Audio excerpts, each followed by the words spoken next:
Don't act like you forgot. Bitch better have my money. Bitch better have my money. Pay me what you want.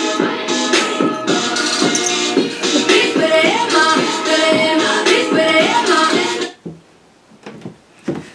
Wouh, hello people. J'avais pas fini de me préparer, mais je voulais trop enregistrer.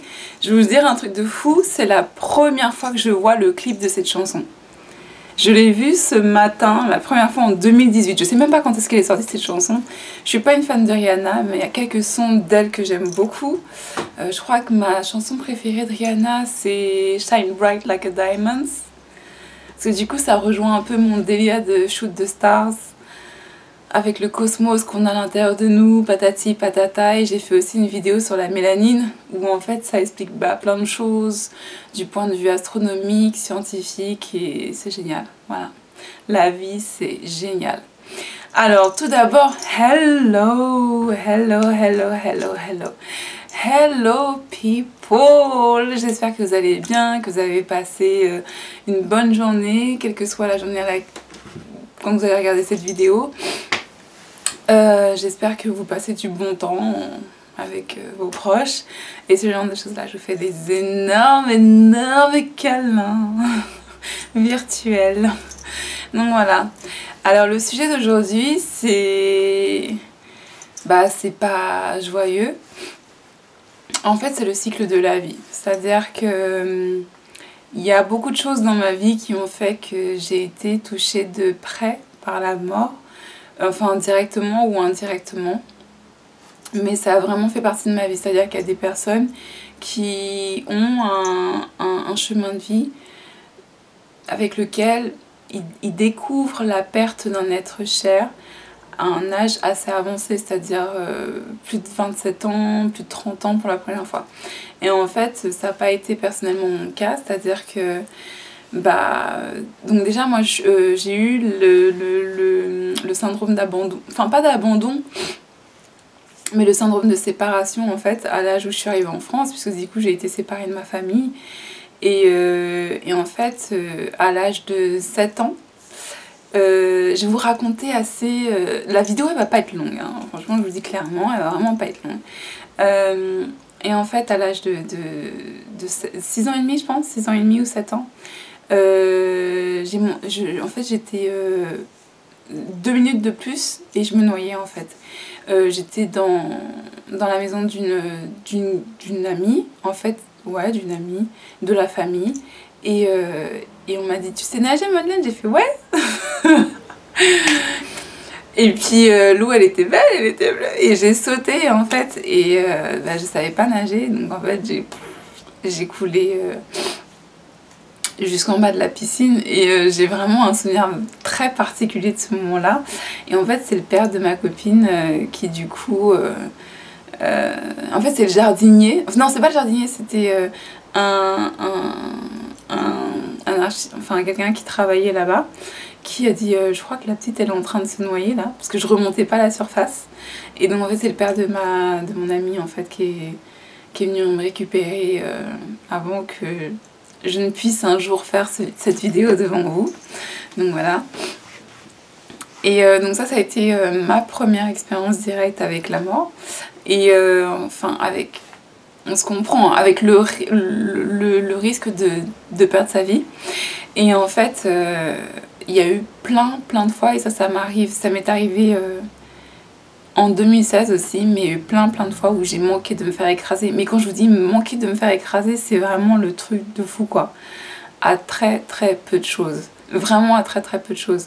Et la dernière fois ça m'est arrivé, c'était en une journée, 3 fois de suite, mais genre à la chaîne en fait. J'ai vraiment manqué de me faire écraser. Mais écraser, je sais pas comment vous expliquer en fait, fallait vraiment être là, genre tout le monde est resté comme ça. En fait il s'est jamais rien passé, mais voilà.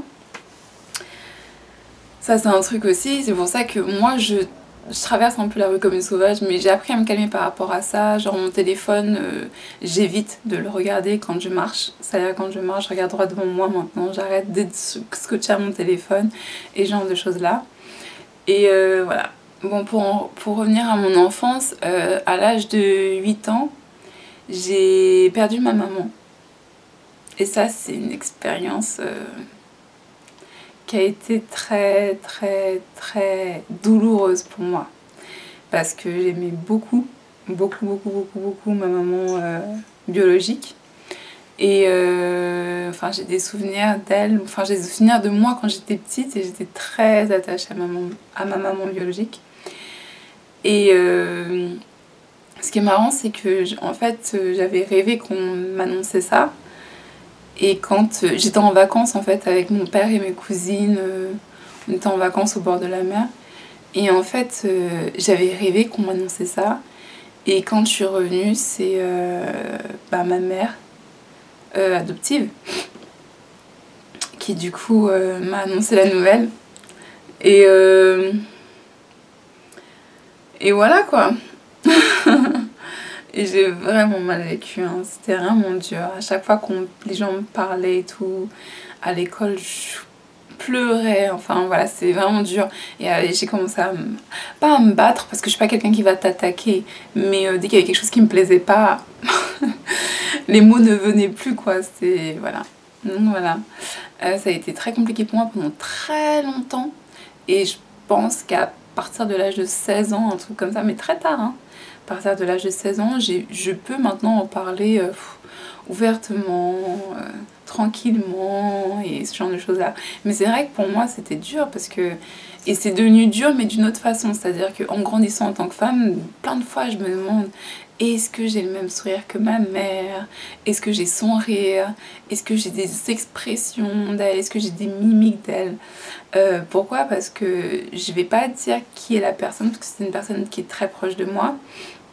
Mais en fait, cette personne-là n'a pas grandi avec son père, mais n'a jamais, jamais, jamais, jamais vécu, ni même grandi avec son père.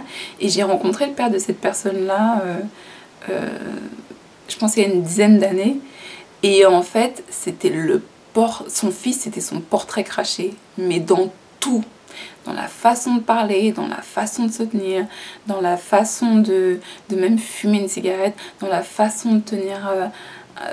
d'avoir des tics et des choses, et c'était vraiment impressionnant parce que c'est-à-dire que c'est là où on se rend compte que l'ADN ce n'est pas rien, ce n'est vraiment pas rien, c'est-à-dire que même si vous ne grandissez pas avec vos parents biologiques, il y a des choses qui restent, il y a des choses qui ne se... il y a des choses, vous allez penser que vous rigolez comme ça parce que c'est comme ça, et en fait non, ça se trouve c'est un de vos parents. Vous voyez ce que je veux dire? Et moi, il y a des choses, il y a plein de fois où je me demande est-ce que je ressemble énormément à ma mère. Je sais que ma mère jouait au foot pendant très longtemps, même quand elle était enceinte de moi. Et quand j'étais petite, j'adorais jouer au foot. Et jusqu'à l'âge de 13 ans, j'adorais le foot.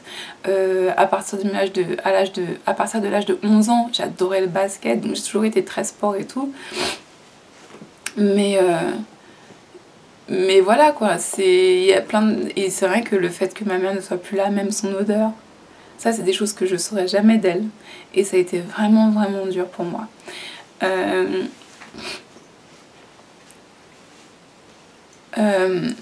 Après, pendant mon adolescence, donc je pense vers mes 13 ans, entre mes 13 ans et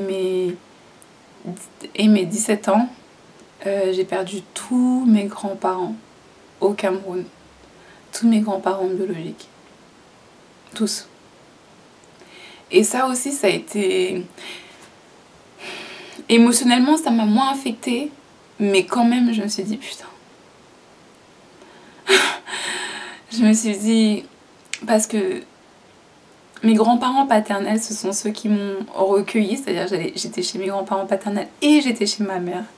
Donc mon père me déposait chez ma mère toutes les 2 semaines, donc j'allais la voir quand même. Mais... mes grands-parents paternels, c'est quand même eux qui ont fait mon éducation. C'est-à-dire que mon père, il n'était pas forcément involved, il n'était pas forcément investi en fait dans mon éducation en tant que petite fille. Donc si j'avais voulu savoir des petites bêtises que je faisais, alors je me souviens de certaines bêtises, hein. Genre on allait voler des merguez, ou on allait voler du chocolat en poudre dans le placard, des trucs comme ça. Je me souviens de certaines bêtises, mais c'est vrai que si j'avais voulu demander plus de détails en fait sur moi en tant que petite fille, ça aurait été à mes grands-parents en fait. Et les parents de ma mère, pareil, c'est-à-dire que même sur ma mère, c'est fini. Si je veux des informations, c'est fini. Je pourrais jamais... C'est pas que je pourrais jamais, parce qu'il faut pas être pessimiste, mais ce sera toujours beaucoup plus compliqué d'avoir des réponses en fait par rapport à ça. Donc c'est vrai que ça m'a beaucoup marqué et je me suis dit, surtout que moi j'ai toujours eu un rêve, c'est de retourner au Cameroun enceinte et mariée. Donc, et pour découvrir mes racines en tant qu'adulte. Mais bon, voilà quoi. On verra bien.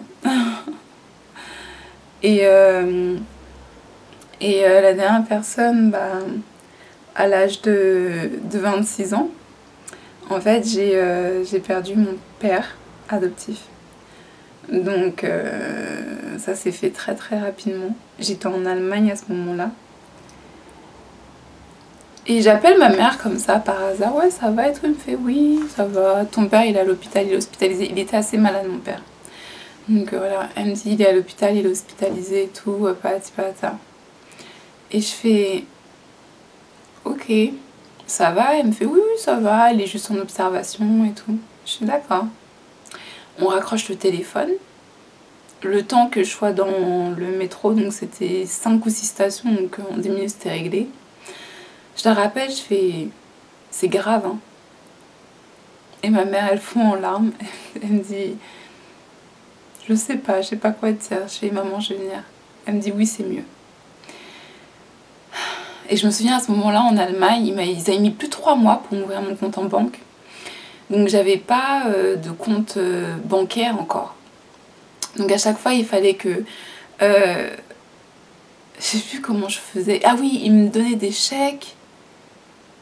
Et les chèques...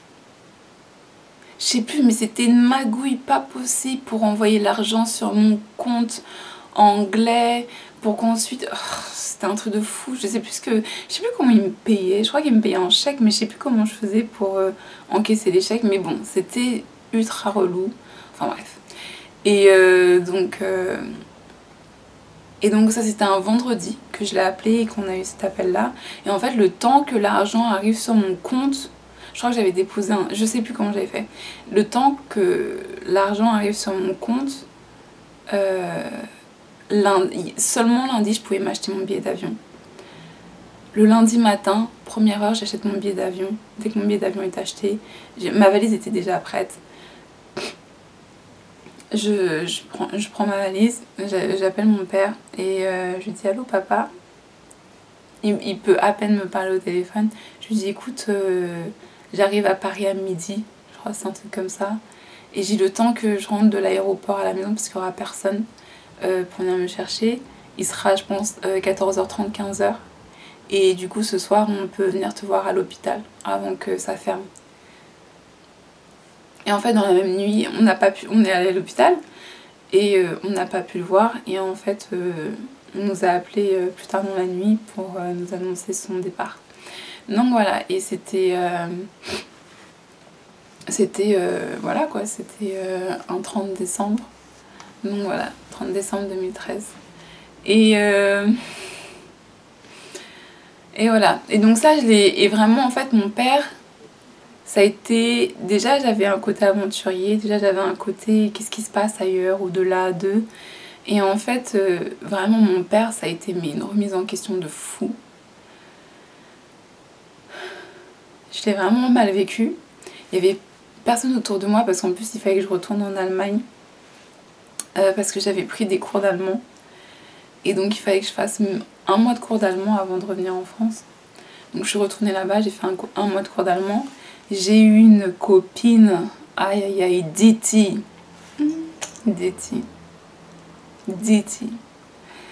Une copine en or à ce moment-là. Parce que si j'avais pas eu elle, je sais pas comment j'aurais fait. Mais elle faisait du hip-hop. Donc du coup, ça a été pour moi l'échappatoire en fait, c'était d'aller danser tout le temps. Et en fait, ça m'a grave changé la perspective sur plein de choses. Je suis rentrée en France. Quand je suis arrivée en France, j'ai prévenu que 2 copines à moi, Kinta et Laura, Donc avec Kinta, Laura et Diti qui étaient au courant. Et j'ai pas dit ça à beaucoup de personnes. Après, je l'ai mis sur un réseau social. J'ai mis sur Facebook, j'ai fait un statut. Je voulais pas le faire, mais je me suis dit, fais-le. Parce que au moins les gens ils sauront, tu vois. Et j'ai commencé à nettoyer mon Facebook, à me couper de beaucoup de gens.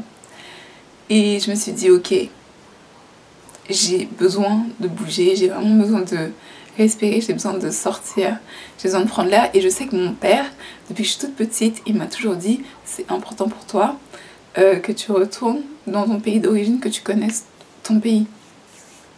Ça, c'est quelque chose qui m'a toujours dit. Et je m'étais dit, j'ai envie de retourner j'ai envie d'aller visiter un pays d'Afrique. Et moi, je suis désolée, pour moi, l'Afrique, c'est un continent.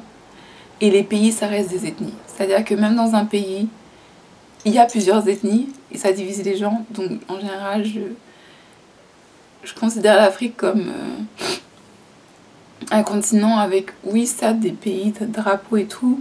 Mais à la fin, ce sont les mêmes couleurs. À la fin, ce sont...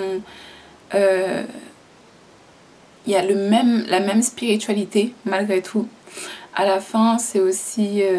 on est des êtres humains. Et c'est aussi surtout les mêmes aliments.